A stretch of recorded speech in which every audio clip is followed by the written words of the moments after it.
Hello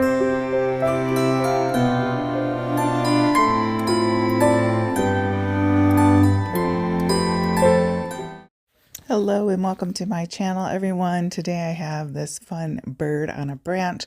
I love painting botanicals and birds. I just love them in creation.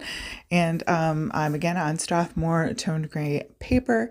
I have a colored pencil under painting with mostly Prismacolor, a few of my favorite pastels, and yeah, lots of fun. I have this little bird kind of turning back, looking at something on the little branch there, and love the variegation of colors, and then going in with my oil pastels on top. And so, yeah, they are fun to use. These are Soho that I just had there with the white.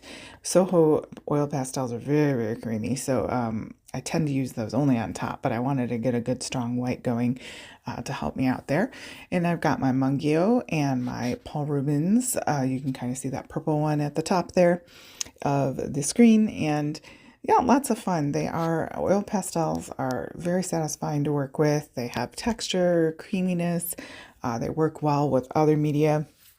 You could do, if you were working on like watercolor paper or something like that, you could do watercolor underpainting or Inktense pencils or an activated version in acrylic even. I've put oil pastels over a lot of things, so I really like them. The maybe only thing to watch is as far as mounting them, your painting when it's finished. Make sure it's behind glass. You can try sealing it with Sennelier, makes a nice sealer.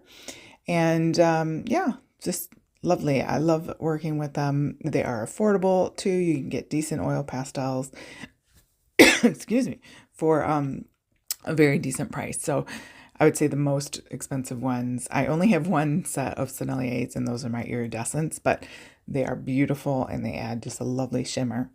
So yeah, check out the links below, guys, to my blog and all the things. Hit like, share, and subscribe if you love art, if you love cooking. I know I'm not maybe the most exciting person in the world, but I do love sharing these paintings with you, and I hope that you enjoy, and I hope that it inspires you to get down and use your own art supplies, as well as maybe just even just inspiring you to have a peaceful time for your day or what have you. So I'm going to play some music and let you watch the rest of the painting. Thank you so much, guys, and have a great day.